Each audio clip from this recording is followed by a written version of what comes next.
네, 안녕하세요. 예. 자, 오늘부터는요, 기출문제, 자, 문제풀이에요. 자, 우리가 5월, 6월까지 이제 기본 이론 과정을 했던 거죠. 그래서 그 이론 과정 했던 거, 자, 이론이 정리가 되면은 이론 정리만 가지고 시험장에 갈 수는 없는 거고요. 이제 문제를 통해 가지고 내가 이론을 정확하게 이해하고 있는지를 한번 테스트를 해야 되고요. 또 나아가서 우리가 시험에 합격하기 위해서는 결국 문제를 풀어서 합격해야 되기 때문에 문제풀이 연습이 중요합니다. 근데 문제는 뭐 다양하게 많이 풀면 좋겠지만은 우리가 정해진 시간 내에서 다른 과목도 공부를 해야 되기 때문에 문제 중에서 가장 중요한 것은 기출문제죠.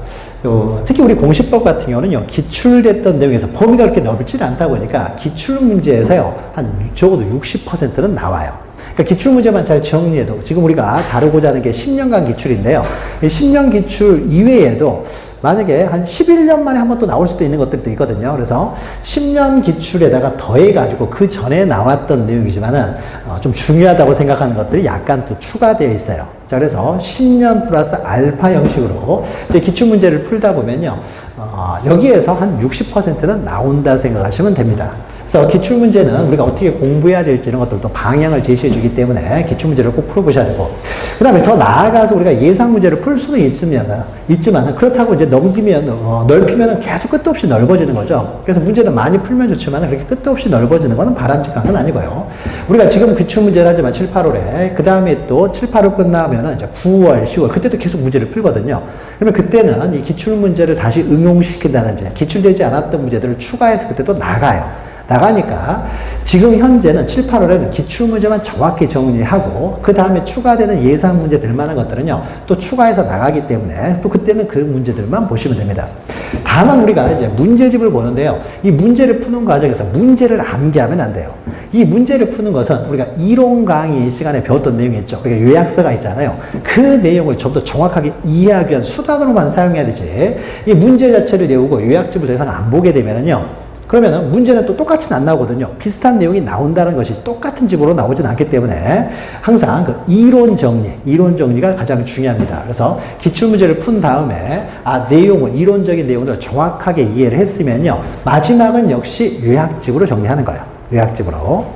자, 이런 식으로 이제 해 나갈 것이고요. 그래서 기출문제 잘 정리하시면 뭐 60점은 맞을 수 있으니까 이것만 잘 정리하시고, 약간 이제 나중에 좀 더해서요, 그러면은 우리가 충분히 풀어야 될 문제는 다 풀기 때문에요, 그 이상으로 문제를 푸는 것은요, 별 의미가 없습니다. 그러니까 혹시 시험에 나올 수도 있는 거 아니야? 그런 거 거의 안 나와요. 그러니까 그런 문제도 풀 필요가 없는 것이죠. 그러니까 어려운 문제 풀 필요는 없고요. 그냥 우리 정확히 알아야 될 문제만 정확히 풀고, 부족한 내용은 나중에 추가하고, 또 이론서, 우리 요약집에 있는 내용, 그 내용들 추가해서 정확히 이해하시면 충분합니다. 자, 그러면 문제를 이제 하나하나씩 풀어갈 텐데요. 자, 1편이요. 1편. 이제 지적법부터 풀어가는 거죠. 자, 우리가 1편을 하면서요, 제 1장의 내용은 시험에 안 나온다고 했죠. 그래서 1장 뭐 용의 정의 이런 건 안 나오기 때문에 바로 첫 번째가 우리 요약서에는 2장에 해당되는 토지의 등록이 바로 나오죠. 그래서 우리가 지적법은 1장부터 5장까지로 구성되어 있지만 1장은 안 나오기 때문에 바로 이제 2장이 바로 1장이 되겠죠. 그래서 4개의 장으로 이제 구성이 되어 있습니다. 자, 그럼 토지의 등록 절차에서는요, 우리가 이제 문제를 풀면서 다시 한번 또 이론 정리를 할 거예요. 문제를 푸는 것은 문제 자체가 목적이 아니라 이론을 정확하게 이해하기 위한 수단으로 푸는 것이니까요. 토지의 등록을 하는 과정에서, 자, 그러면은 저 토지의 등록 절차에서는 우리가 뭘 다루나요? 토지의 등록 방법을 다루는 거죠. 그래서 어떻게 토지를 등록하느냐. 그러면서 구체적으로 이제 토지의 표시라고 토지의 표시에 해당되는 지번, 지목, 경계, 면적, 이 4가지의 이제 구체적인 등록 방법을 다루죠. 토지의 표시 중에서 이 4가지 이외에 소재는 법으로 정해지기 때문에 따로 등록 방법을 다루지는 않고요, 소재가 갖는 의미만 기억하시면 되고, 또 마지막에 좌표는 물론 지적소관청이 정하긴 하지만은 이게 너무 기술적이고 전문적인 내용이니까 등록하는 방법까지 알 필요는 없고, 다만 그 의미만 좀 이해하시면 된다고 했죠. 정밀도를 높이기 위해서 좌표를 구하는 거니까요. 자, 그럼 1번부터 이제 하나씩 풀어보죠. 자, 1번은 이제 토지의 조사 등록하는 절차, 토지 등록하는 이제 절차에 관한 내용이죠. 자, 틀린 것은 그랬습니다. 자, 먼저 1번하고 2번 지문은요, 시험에 굉장히 잘 나오는 지문이에요. 토지의 등록 방법과 관련돼서요, 가장 기본적인 내용이죠. 자, 우리 토지를 지적공부에 등록하는 것을 지적제도라고 하는데, 지적제도는 국가사무예요. 그러면 구체적으로 누가 담당하느냐? 국토교통부 장관이 담당한다는 거죠. 그래서 국토교통부 장관은 모든 토지, 자, 지적소관청은 자기 관할 구역의 토지만 등록하기 때문에 전국의 모든 토지를 관할하는 사람은 국토교통부 장관이라는 거죠. 그래서 모든 토지라는 말이 나오면 주어는 국토교통부 장관이 된다. 그래서 우리가 일반적으로 우리 지적법에서는요, 주어는 다 지적소관청이 되지만 국토교통부 장관이 주어가 되는 경우가 네 가지가 있었죠. 모, 복기요 해서 외웠잖아요. 국토교통부 장관 이름은 모 복기요라는 사람이다. 그래서 이 모든 토지를 지적공부에 등록하는 자. 그 다음에 여기 복은 복제죠. 전산화된 지적공부, 우리 지적공부 시간에 공부하는 거죠. 전산화된 지적공부는 시장, 구수, 구청장 외에 시도지사도 보존 의무가 있고, 근데 시도지사도 멸실 훼손될 때를 대비해서 국토교통부 장관이 미리 복제해 두라는 거죠.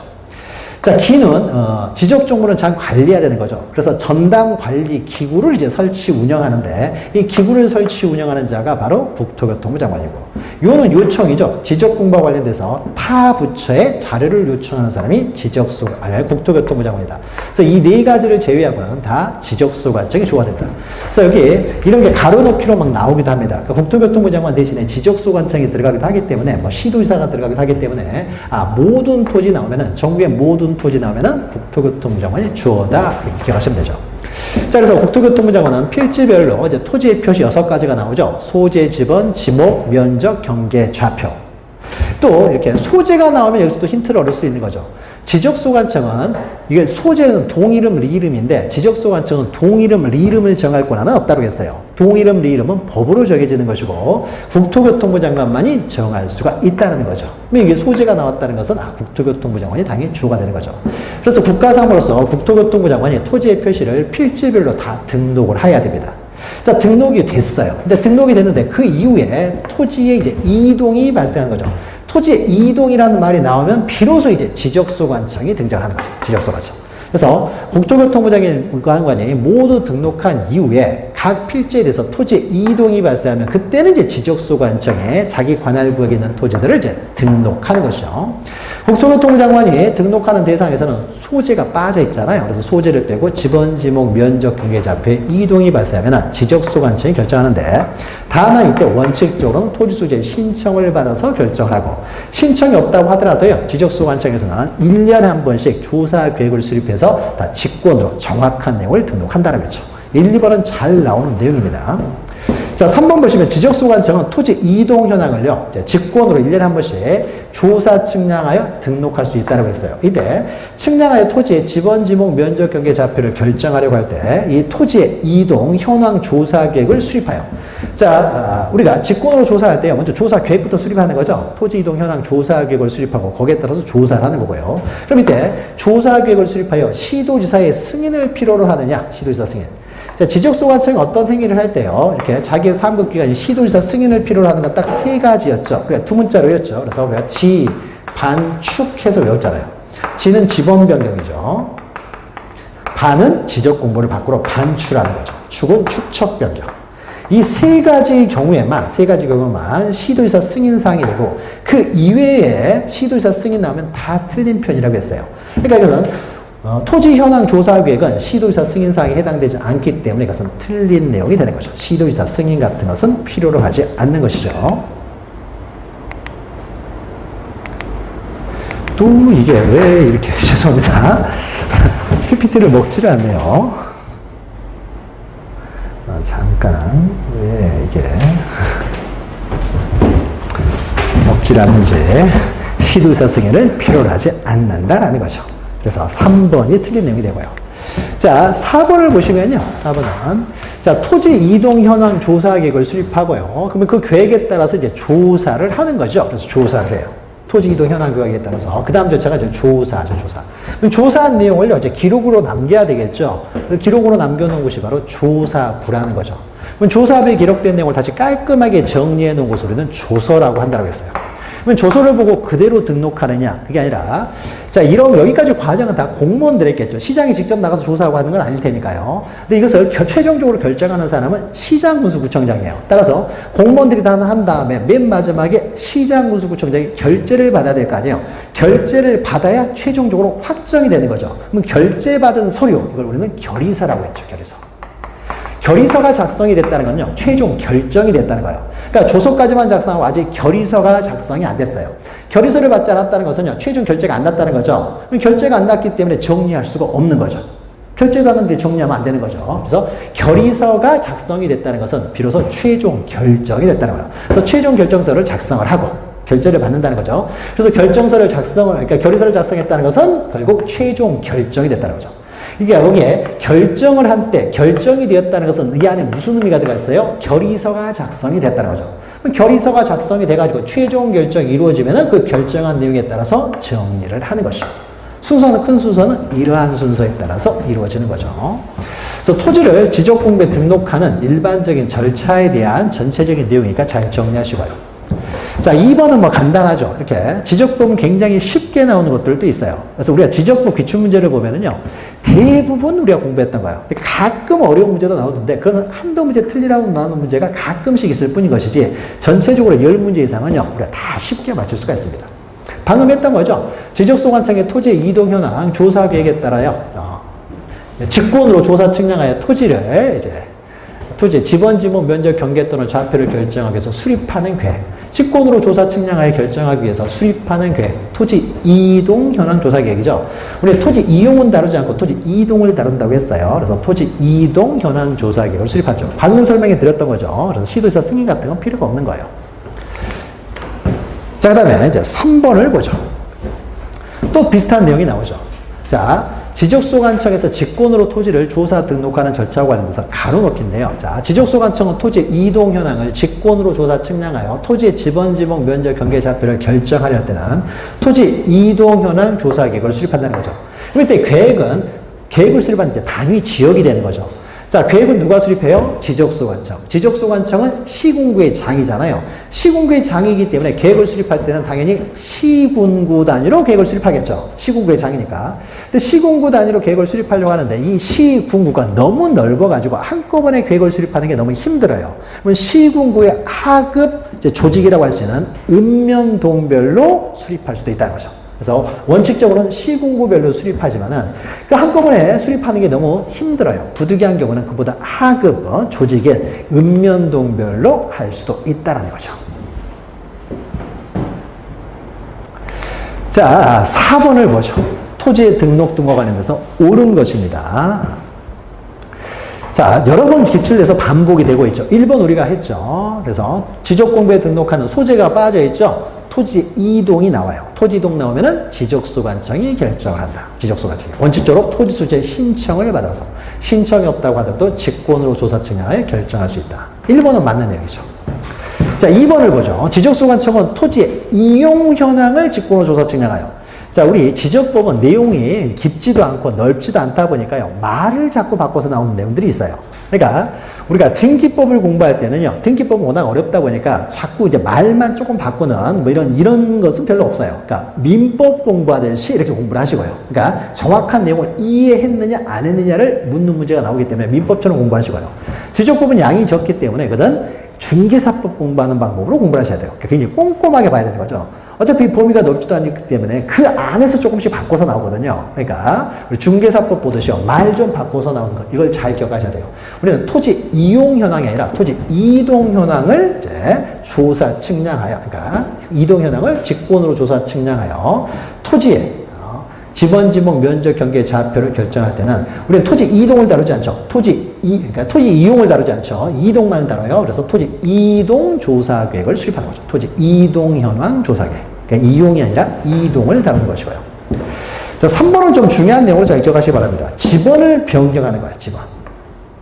지번이 가지런하게 이루어지지 않으면요, 지적소관청에서 지번이 가지런하지 않아서 서로 연속되지 않으니까 답답해요. 그러면 지적소관청에서 지번을 변경할 수도 있는 거죠.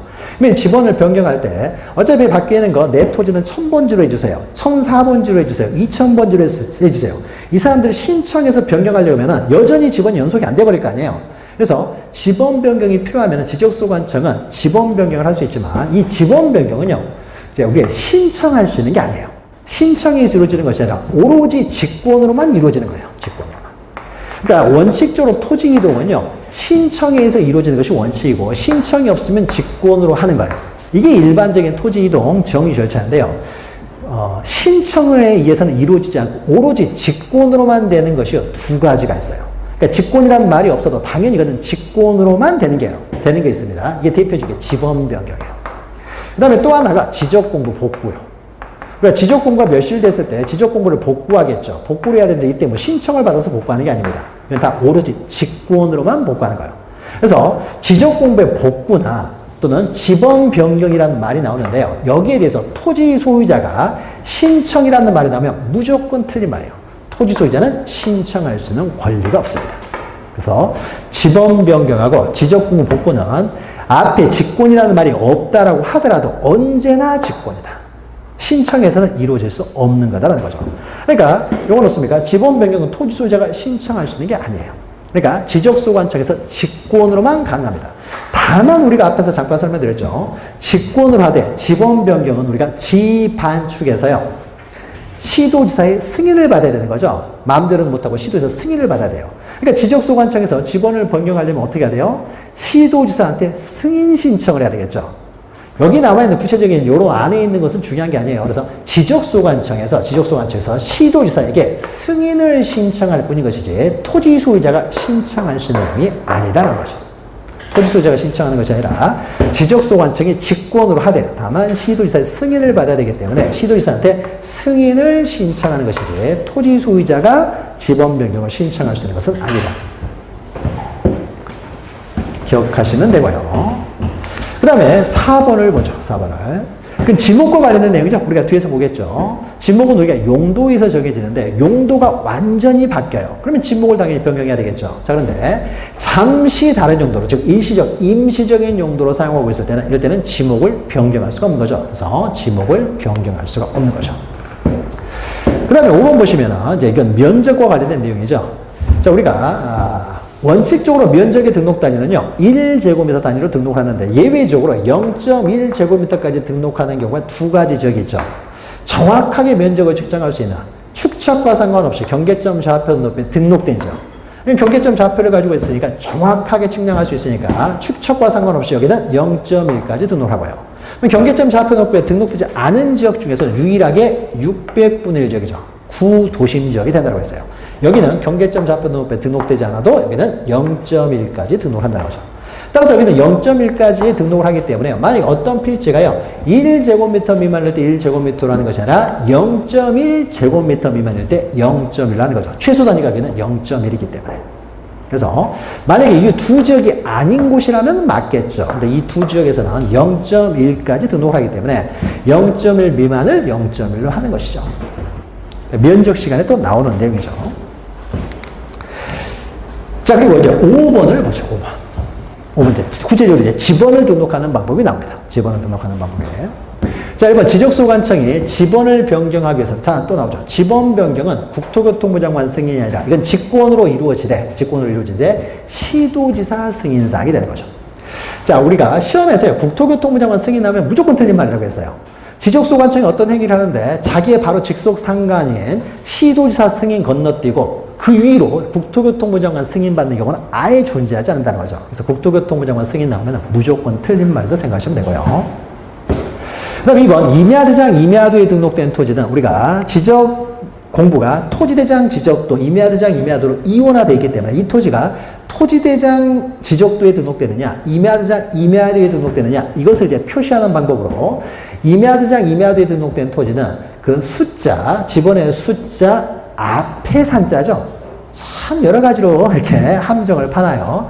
뭐 산 17번이지 17산 이게 아니죠. 숫자 뒤가 아니라 숫자 앞에 산자를 붙이는 거죠. 앞에 붙이는 거죠. 자, 그리고 3번은 지번은 본번과 부번으로 구성을 하대요. 여기까지 맞죠. 여기까지 맞는데 지번을 부여할 때는요. 왼쪽에서 오른쪽 아래로 부여하는 거죠. 왼쪽에서 오른쪽 아래. 그러니까 북서에서 남동으로 부여하는 거죠. 북동에서 남서가 아니라 북서에서 남동이 되고. 자, 분할에 있어서 지번 부여 방법은요. 한 필지는 분할 전의 지번이고 나머지 필지는 부번을 부여하죠. 그래서 계속 분할이 이루어지면 계속 부번이 생겨나는 것이지 언제나 본번으로 부여하는 게 아니죠. 항상 부번이 등장을 하게 되는 거죠. 언제나 새로운 본번이 아니라 한 필지는 분할 전의 지번, 나머지는 항상 부번을 부여하기 때문에 필지마다 본번을 부여하는 게 아니고요.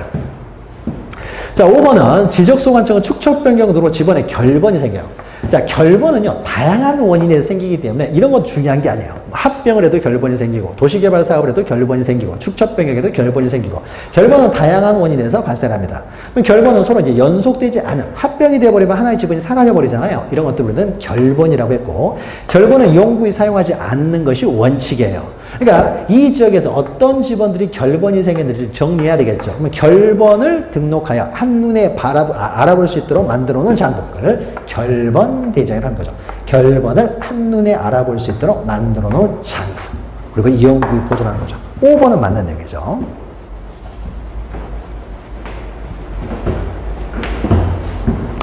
우리가 지적법을 또 2달 만에 하지만요. 우리가 지적하고 등격하는데, 지적은 쉽다는 것이 다시 보면 생각이 난다는 거예요. 이렇게. 생각이 난다는 게 그만큼 이제, 처음에는 지적법도 힘들었지만 다시 보면 볼수록 이제 지적법은 이제 내용이 할 게 별로 없어지는 거죠. 아, 그래서 지적은 쉽다고 했구나라고 하니까 조금씩 이제 느껴지는 거죠.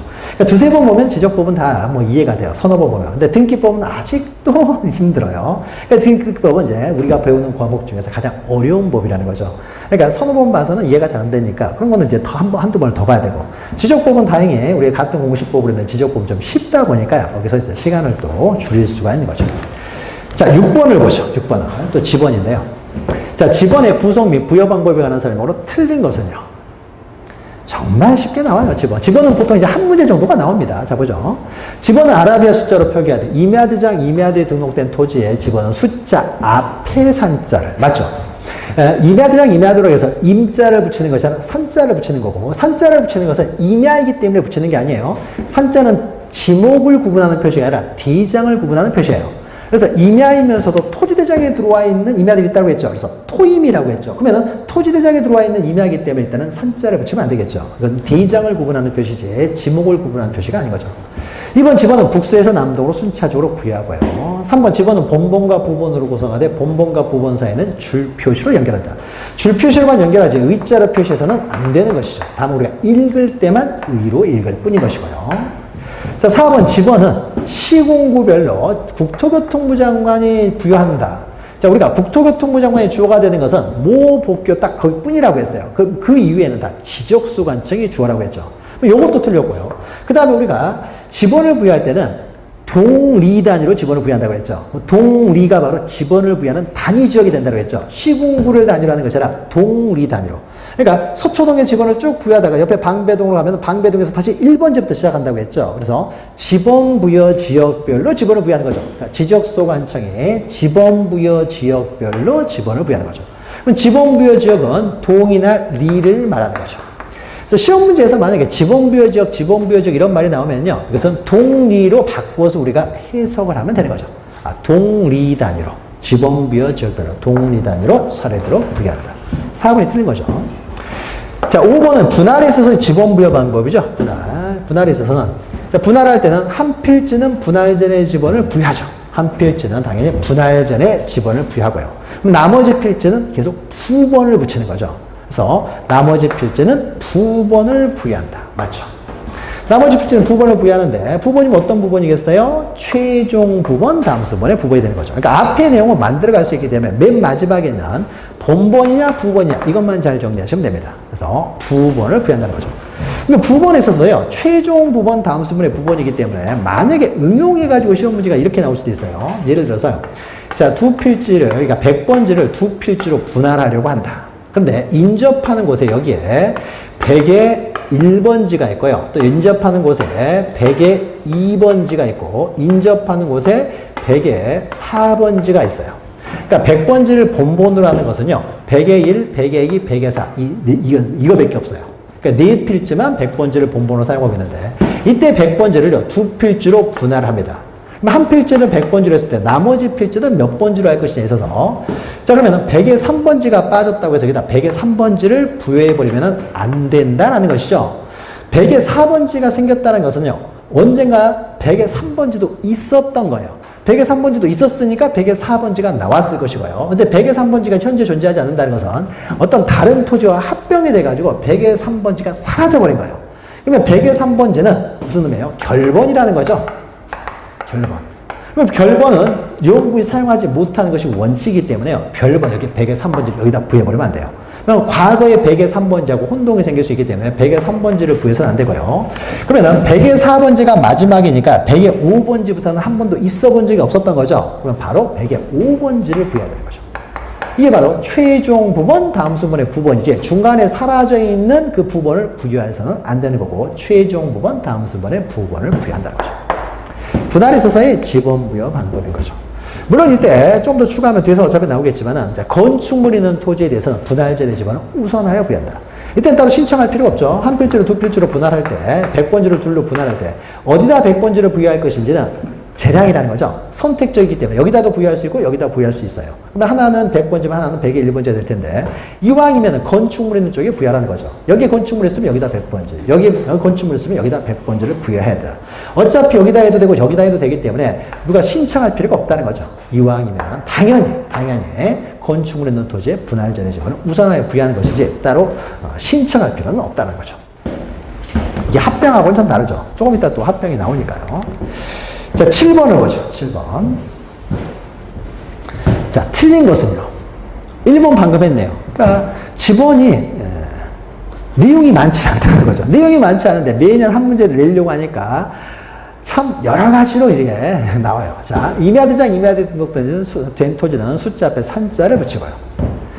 또 2번도 방금 했죠. 본본과 부본으로 구성하되 본본과 부본 사이는 줄 표시로 연결하고 우리가 읽을 때만 의로 읽는다라는 것이죠.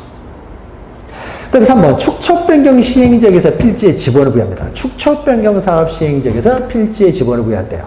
자, 이것은 우리가 도시개발 사업을 하게 되면 네모 바둑판처럼 반듯반듯하게 만드는 거죠. 그럼 도시개발 사업을 하게 되면 바둑판처럼 만들면서요. 도시개발 사업. 바둑판처럼 만들면서 그 토지들에 대해서 새롭게 다시 면적 경계 좌표를 확정하는 측량을 하는 거죠. 이것을 우리는 지적 확정 측량이라고 했어요. 도시개발 사업 시행에서는 지적 확정 측량하고요. 지적 확정 측량하면서 지번도 다 새롭게 부여한다고 했죠. 그럼 지번을 이때 어떻게 부여하느냐에 있어서요. 우리가 이제 많이 했던 거죠.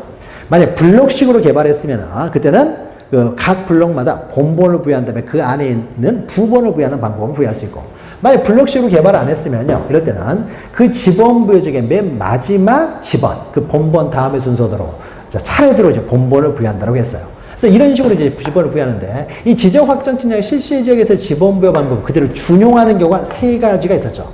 이렇게 엄청나게 많은 필지에 새롭게 지번을 부여할 때는 이 방법을 사용하는데 그럼 마찬가지로 엄청나게 많은 필지에 대해서 새롭게 지번을 부여하는 경우 이때도 이 방법을 그대로 준용한다. 그래서 우리가 외웠죠. 지, 개, 축해서. 그래서 지번을 변경하는 것도 엄청나게 많은 토지의 지번을 새로 부여하는 것이고요. 자, 행정구역 개편이 되면은요, 행정구역이 통폐합이 됐기 때문에 이때도 지번들을 다 새롭게 부여하는 거죠. 서초동하고 방배동이 합쳐져서 서초동이 돼버리면은 방배동의 지번들을 서초동의 지번에 맞춰서 다 새롭게 부여해야 되는 거죠. 이때 또 축척 변경을 하게 되면 도면을 새로 만들면서 다시 지번을 부여하죠. 자, 그래서 축척 변경. 자, 요 3가지. 그래서 우리 지개축. 요 3가지는요, 요 3가지는 지적 확정 측량 실시 지역에서 지번 부여 방법을 준용한다는 거죠. 그래서 만약 앞에 수식어가요, 지번 변경, 행정구역 개편, 축척 변경이 나오면 소수로는 항상 뭐가 나와야 되냐?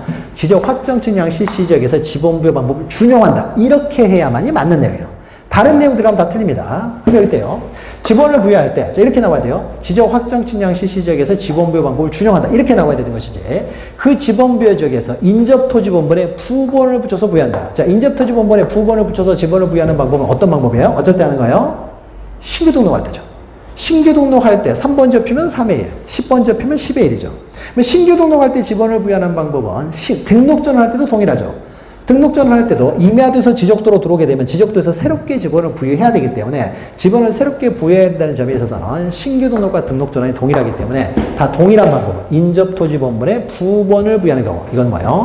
신규 등록이나 등록 전환에 있어서의 지번 부여 방법이 되는 거죠. 그러니까 틀린 내용이 되는 거죠. 자, 그러면 축척 변경 지역에서 실제 지번을 새로 부여할 때 어떻게 부여하느냐 보니까 비슷한 내용이 5번에 있네요. 여기 나오잖아요. 행정구역 개편에 따라서 지번을 새롭게 이제 부여하려고 할 때는 소수는 뭐라고 돼 있어요? 뭐 본본이다 부본이다 이런 말 없어요. 뭐요? 도시개발 사업 등이 완료됨에 따라 지적 확정 측량을 실시한 지역의 지번 부여 방법을 준용한다. 그러니까 여기도 소수가 동일하게 이렇게 가야 되는 거예요. 그래야만 맞는 내용이 됩니다. 맞는 내용이 된다는 거죠. 그러니까 여기도 소수가 이렇게 됐어야 되는 거죠.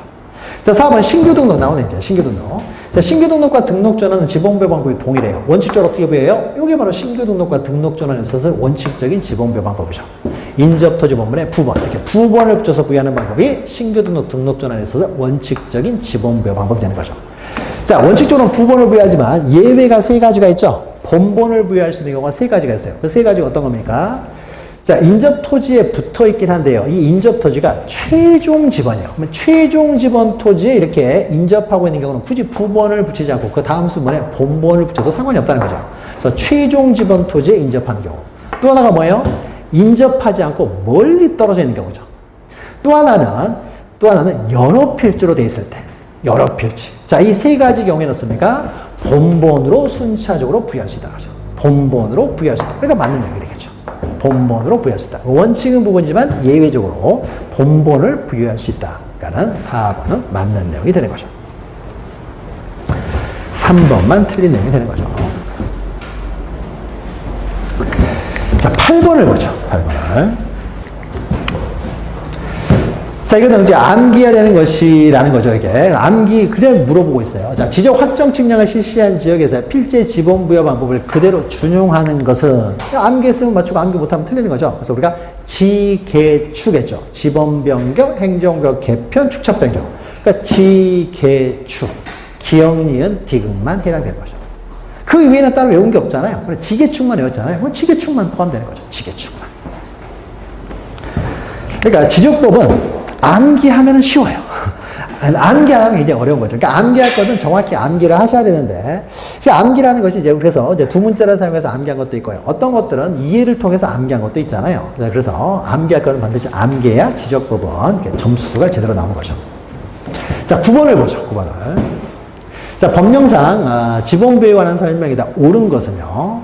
자, 지적소관청은 도시개발사업 등이 준공이 되면은, 도시개발사업이 준공이 되면은 거기다 지번을 새롭게 부여하겠죠. 준공이 되면 새롭게 부여하는데 이때 부여하는 방법이 뭐예요? 지적 확정 측량을 실시한 지역에서의 지번 부여 방법에 따라 지번을 부여하는 거죠. 자, 그런데 이제 준공도 되기 전에 지번을 먼저 부여하는 거예요. 원칙적으로는 준공한 다음에 지번을 부여하는데 준공도 되기 전에 먼저 지번부터 부여하려고 합니다. 그러면 뭘 보고 지번을 부여하는 데 있어서요. 자, 도시개발 사업이라는 것을 할 때는 굉장히 치밀한 사업 계획도가 있다라고 했죠. 치밀한 사업 계획도가 있고 그 계획도를 보고 지번을 부여하는 거죠. 그리고 그때 지번을 부여할 때는 지적 확정 측량 실시 지역에서 지번 부여 방법을 준용한다. 그래서 사업 계획도인 거죠. 우리 요약서에 다 있는 내용이에요. 기출됐던 내용들은 기출됐던 내용은 우리 그 공시법은 기출됐던 내용들이 다시 또 등장을 하다 보니까요. 지금까지 나왔던 기출 문제들은요. 우리 그 요약서에 다 반영이 돼 있어요. 그러니까 문제를 가지고 정리하기보다는요. 우리 요약서를 가지고 정리하는 것이 오히려 시간이 우리가 계속 봐왔기 때문에 오히려 눈에 익으니까 더 편한 거죠.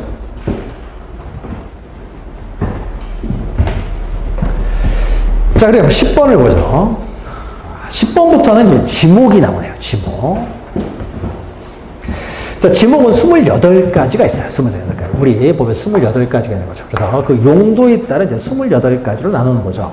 그래서 전국의 토지에 대한 이제 용도들을 살펴봤는데 27가지가 있었던 거죠. 그러면 27가지 지목을 설정하면서 자, 주로 사용되는 게 27가지니까 27가지 어디에도 해당되지 않는 것이 있더라 이거죠. 그러면 이런 것들을 이제 그런 거 다 개별적으로 지목을 설정하다 보면 지목이 너무 늘어나기 때문에요. 그런 것들을 다 모아가지고 잡종지란 하나 지목을 만들어서 여기다 다 집어넣어버리는 거죠. 자, 그래서 28가지 지목이죠. 그러면 지목을 이제 설정하는 방법이 시험 문제 나오고요. 또는 이 지목 28가지를 구분하는 문제가 나오고요. 또 하나가 지목을 이제 구분하는 문제가 지목의 부호죠, 부호. 부호와 관련돼서 지목이 나오고요. 지목은 보통 한 2문제 정도가 출제가 됩니다.